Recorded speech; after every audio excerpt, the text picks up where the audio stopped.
Hi, boys and girls. Happy April Fool's Day. I'm going to have some jokes for you in just a second here. First, we're going to read our morning message together, just like we would if we were in morning meeting in our classroom together. So here we go. Read along with me if you can. Ready? It's Wednesday, April 1st, 2020. Good morning, jokesters. It is April Fool's Day. I have some jokes for you. Are you planning to play any pranks on your family today?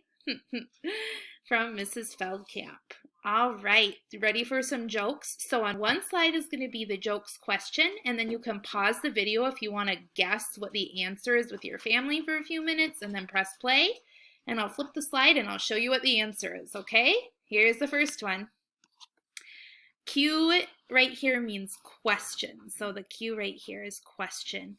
What do you call a dinosaur that's sleeping? The answer is a dino-snore. Ha ha ha ha. All right, ready for another one? So Q, question. What is brown, hairy, and wears sunglasses? You can pause the video and think about that for a second.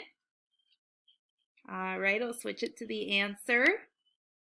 A is for answer. A coconut on vacation. Isn't this picture silly? That makes me happy just to think about the beach. Okay, I've got one last silly joke for you. This one is a math joke. Some of you may have heard this one before. I feel like this is a good kindergarten one. Question. Why is 6 afraid of 7? Why is 6 afraid of 7? You can pause, think about it, shout the answer if you know it.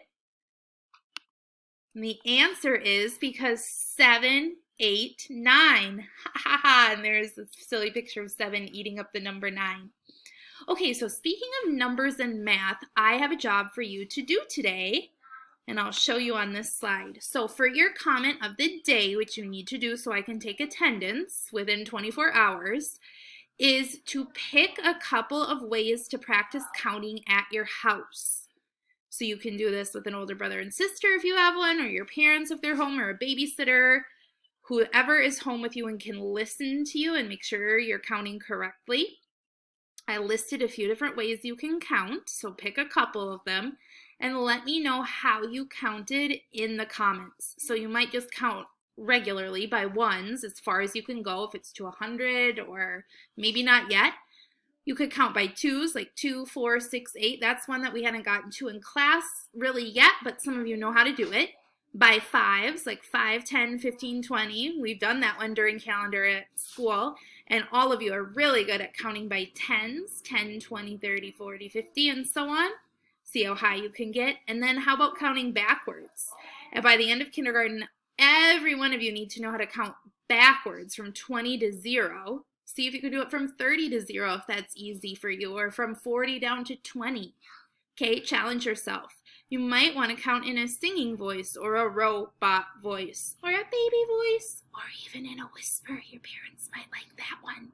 Okay, so comment which way you counted, like what numbers, and then what voice you counted in, and let me know. All right, everybody, have a wonderful day. I will see you tomorrow. Thanks.